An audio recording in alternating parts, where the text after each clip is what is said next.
Ya, tonton konten saya ini sampai kelar ya, biar nggak di-reshuffle.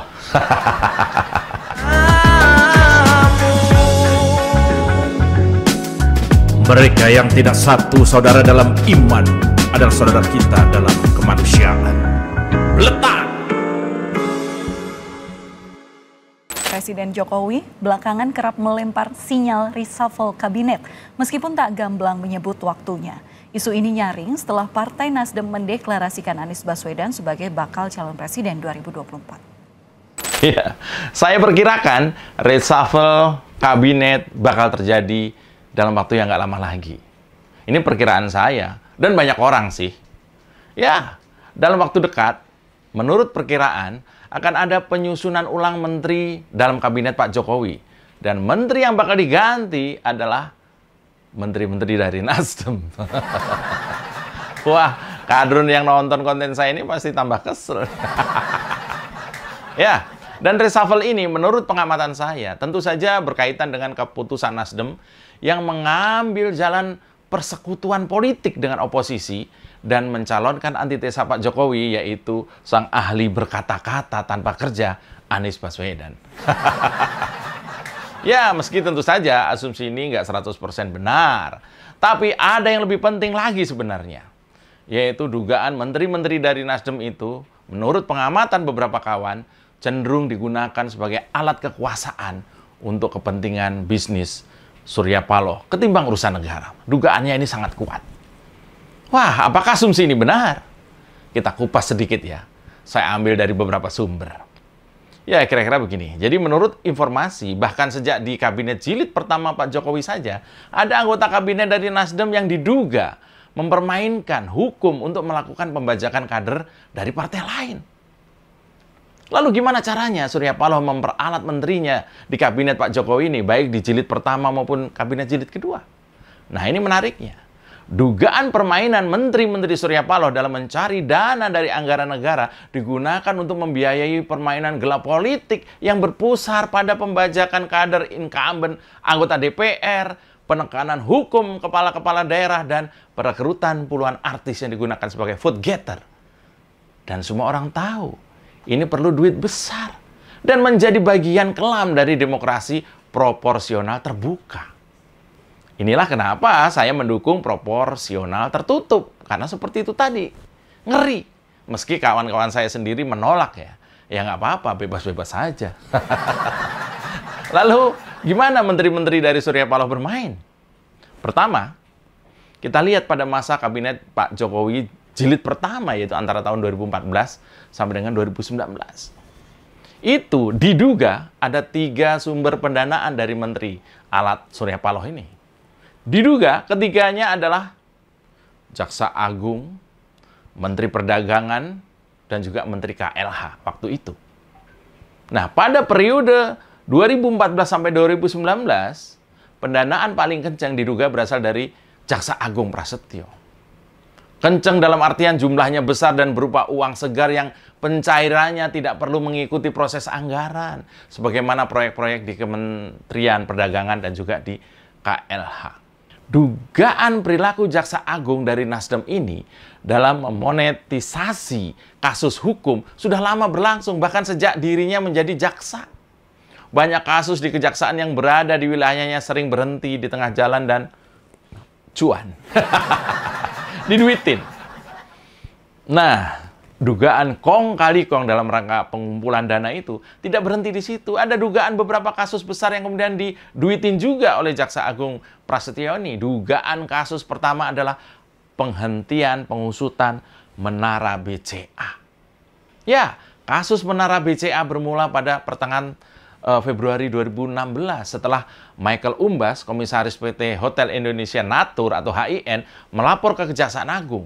Berdasarkan audit internal PT Hotel Indonesia Natur itu dan audit BPK ditemukan sejumlah perjanjian kerjasama yang tidak seharusnya dilakukan. Kerjasama yang tidak seharusnya itu merugikan negara lewat PT HIN tadi. Ngeri kan?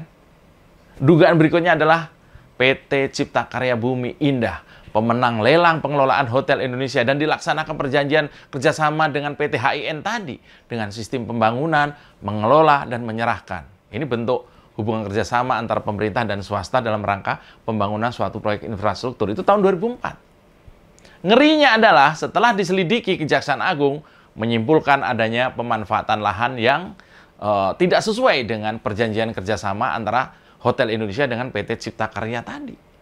Ditemukan bukti permulaan yang cukup tentang terjadinya dugaan tindak pidana korupsi, bos. Dengan kata lain, harusnya kasusnya itu resmi dinaikkan ke tahap penyidikan pada 2016, Februari itu tepatnya. Dan uniknya, cuma berselang setahun Kejaksaan Agung menghentikan penyidikan dugaan korupsi perjanjian Grand Indonesia antara PT Hotel Indonesia Natur dengan PT Cipta Karya Bumi Indah. Dengan alasan kasus itu masuk ranah perdata katanya. Menurut sumber, kasus ini dihentikan karena dugaan ada duit suap 250 miliar. Gede banget, coy. Ini belum seberapa. Ada lagi kasus kedua adalah penghentian perkara Direktur Pertamina Karen Agustiawan yang diduga adanya indikasi suap senilai 7 miliar. Kasus ini bermula ketika Pertamina membeli sebagian aset eksplorasi Basker Mantagami di Australia. Kedua perusahaan lantas membuat kesepakatan senilai 31 juta US dollar pada Mei 2009. Proses jual beli aset itu diduga menyimpang karena tidak sesuai dengan pedoman investasi. Pertamina diduga tidak melakukan kajian kelayakan secara lengkap akhir atau final due diligence. Dewan Komisaris Pertamina disebut juga tidak menyetujui kerjasama bisnis itu. Akibatnya pembelian aset sebesar 31 juta US dollar serta biaya-biaya yang timbul sebesar 26 juta dolar Australia itu tidak menguntungkan Pertamina karena kekeliruannya itu negara diduga dirugikan hingga 528 miliar. Setengah triliun lebih. Ini lebih gede lagi, coy. Ya, sangat ketara, banyak patgulipat di kejaksaan di eranya Prasetyo ini. Selain itu, Jaksa Agung HM Prasetyo itu juga diduga menggunakan kekuatan jaksa-jaksa se-Indonesia untuk menginventarisir kasus-kasus kepala daerah dan politisi anggota parlemen untuk ditekan agar masuk Nasdem. Gila, ngeri banget ya. Kalau ini benar, ngeri banget. Pola pembajakan kader dengan menyalahgunakan kekuatan hukum, ini harus jadi evaluasi dalam riset demokrasi di Indonesia. Karena jelas ini sangat berbahaya. Lalu yang berikut ini, menteri yang lain lagi. Tahu kan nama Enggar Tiasto Lukita. Menteri Perdagangan dari Nasdem pada periode pertama Kabinet Pak Jokowi. Juga diduga menjadi alat partai yang efektif dalam mengeruk dana penyimpangan anggaran negara demi kepentingan Pak Surya Paloh. Di masa kepemimpinan Menteri Enggar, Kementerian Perdagangan punya masalah terkait impor gula. Juga impor garam industri, daging sapi, beras. Ini BPK loh yang menemukan. Katanya Kementerian Perdagangan bahkan tidak merujuk kepada data dalam memutuskan alokasi impor. Kan gila. Nggak mau lihat data dulu bahwa kita tuh nggak perlu impor, main impor aja. Menteri Enggar tidak melihat data tapi main menetapkan kuota impor yang melebihi kebutuhan.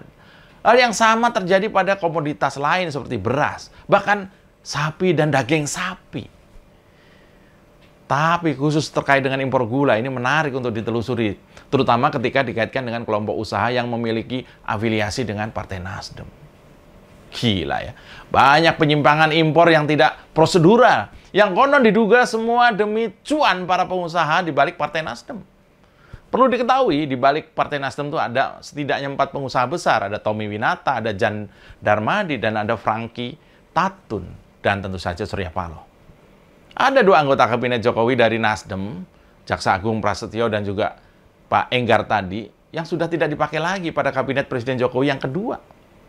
Walaupun untuk kasus Jaksa Agung dikabarkan Surya Paloh ini marah besar ketika tahu Prasetyo tidak lagi dipakai dalam kabinet. Marah ya, Om? Iya, kasus Kementerian Lingkungan Hidup itu berbeda lagi dengan 2 kementerian lainnya yang dioperatori menteri dari Nasdem. Kasus di KLH banyak dilakukan dengan melakukan pungli terhadap izin yang sifatnya kecil tapi jumlahnya banyak. Bayangkan, ada pungli izin pinjam pakai kawasan hutan, itu bisa menelan biaya 3 miliar izinnya doang. Dan kuat dugaan dana itu cuma untuk di kementerian. Modusnya pun selalu menggunakan penghubung yang sudah ada di Kementerian Lingkungan Hidup dan Kehutanan. Meski jumlahnya hanya 3 miliar, tapi kali berapa coba? Jumlah perusahaan yang mengajukan permohonan tersebut jumlahnya bisa mencapai ratusan. Umumnya perusahaan yang memohonkan izin pinjam pakai itu beroperasi di Kalimantan dan Sumatera. Berdasarkan pengalaman itu pula, kalau di total sebuah perusahaan yang memohonkan izin pinjam pakai untuk kawasan hutan rata-rata bisa mencapai 7 miliar. Dan itu jumlahnya ratusan. Cuan lagi, cuan lagi. Dan yang paling gres, masih soal menteri-menterinya Nasdem, yaitu terjadi di Kominfo. Kasus ini menggagalkan rencana besar Presiden Jokowi membangun tol langit. Tahu tol langit? Koneksi internet yang cepat maksudnya. Dengan membangun akses menara komunikasi di berbagai daerah terpencil. Kejaksaan sudah menangkap Dirut Bakti Kominfo, Anang Latif, yang diduga menyalahgunakan anggaran 10 triliun. Di mana duit 1 triliunnya lenyap. Dengan dana sebesar itu, Menko Info Joni Plate mustahil. Apakah dia nggak tahu? Mustahil operasi penyelenggaraan proyek puluhan triliun. Menterinya itu nggak tahu. Mustahil. Kegagalan proyek ini sangat memprihatinkan karena menggagalkan akses komunikasi banyak anak-anak di wilayah terpencil soal akses internet di masa pandemi kemarin. Anak saya yang kuliah aja kalau koneksi internetnya jelek, ngamuk-ngamuk. Itu padahal di Jogja. Ini koneksi internet di daerah-daerah terpencil. Kegagalan proyek besar tol langit ini pula yang kabarnya membuat Presiden Jokowi marah besar. Dan Menteri Joni Plate tinggal tunggu panggilan dari Kejaksaan Agung. Nah, dengan sederet sejarah kasus menteri-menteri dari Nasdem, kiranya nggak berlebihan ya. Kalau sudahlah, sudahi saja hubungan koalisi yang nggak jelas ini. Saya Maju Prai, kawal terus Pak Jokowi, jangan sampai dilingkari dengan brutus yang ujung-ujungnya korupsi. Salam Bletak.